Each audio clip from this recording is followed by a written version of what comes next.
Joining us live is Republican strategist John Jordan. Announcements by social media. It's always fun for us to dive in the morning because we are the first to talk about it. So Trump has threatened Putin overnight. John, we'll start there. He wants this war ended, as most folks do. Will Putin listen, though? Yes, I saw this coming and talked about this for some time. Obviously, the United States has a great deal of leverage with the Ukrainians because it's either continuing aid or don't continuing aid is equivalent to Ukraine's having an ability to prosecute the war.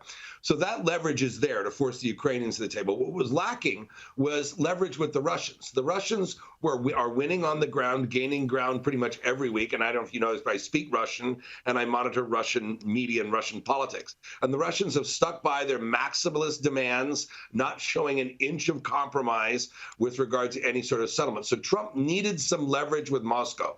And this new round of sanctions and the promise to make them secondary sanctions if necessary and to follow up and keep them current will further put pressure on Putin's economy, which is showing far more strain than people realize in the West. And that should give the idea is to give President Trump some leverage to force the Russians to the table and force them to compromise. And presumably it would just end along current lines?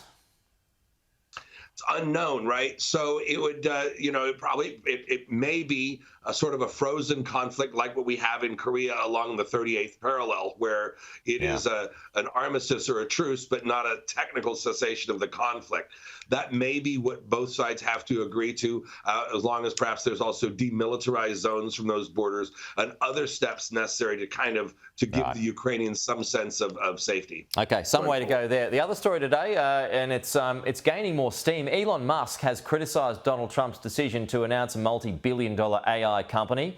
OpenAI's Sam Altman has now chimed in. Is this the first crack in the relationship that many people were saying was inevitable? So let's not get too far ahead of ourselves here. Elon Musk did not criticize President Trump. Not everything in the world is about President Trump, as much as everybody in the media, especially overseas, really want to see it that way. Elon Musk was talking about Sam Altman not having the money. Elon Musk has a very a less than positive history with Sam Altman and the other partners in that project. And all Elon Musk said was, no, they don't have $500 billion, which is arguably true. That's still a crack at the announcement, though. It's still a crack at the announcement, though. I mean, he could have just kept quiet about it. Yeah, he could, but this is a match between two private citizens and an argument between them. President Trump is not a party to this argument. Yeah, but I mean, my point is, I mean, you've had a go at, the foreign media of foreign countries want to frame it as the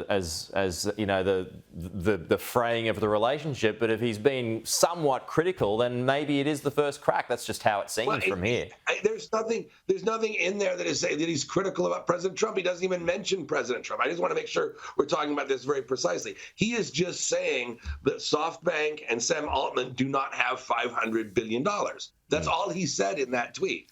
Yeah, but I would argue that it's still some criticism of the actual announcement yesterday. Anyway, we're losing too much time, and I do want to ask you about the pardoning of the Jan 6 rioters, which included key members of the far-right Proud Boys.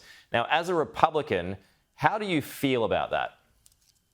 Well, I think that they should have done it differently. I think there should have been pardons issued, but it should have been on a case-by-case basis towards the people that were merely protesting or in no way displayed any sort of physical violence.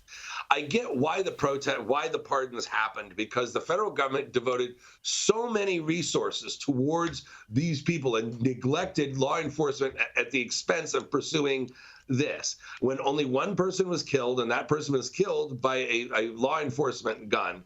And you had hundreds and hundreds of people that were kept for months and months, detained in jails without being charged, which is inappropriate in the United States, to say the least. So you had people being treated differently because they were protesting this versus people who were burning down cities in 2020 that were never charged at all. So the idea was to wipe the slate clean, but I would have done it on a case-by-case basis. Okay, fair enough. John, appreciate your time as always. Thank you. We'll talk to you again soon.